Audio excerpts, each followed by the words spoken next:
Це минуле нашого краю. Проте минуле воно тільки для нас, а для нього назавжди залишиться сьогоденням. Ворошиловградський паровозобудівельний завод імені Жовтневої революції.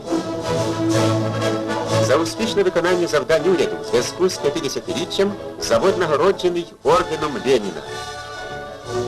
Товариш Гаєвий, секретар Ворошиловградського обкому партії, сердечно поздоровив колектив заводу з високою урядовою нагородою. 271 робітник заводу одержали ордени й медалі Союзу. Парторг ЦК ВКПБ на заводі товариш Пичков нагороджений орденом Леніна. Старий кадровик, орденоносець товариш Орлов запевнив партію, уряд великого Сталіна, що 30-ті роковини жовтневої революції завод зустріне новими виробничими перемогами. З таких коротких хвилин життя Донбасу і складалася його історія в ХХ сторіччі.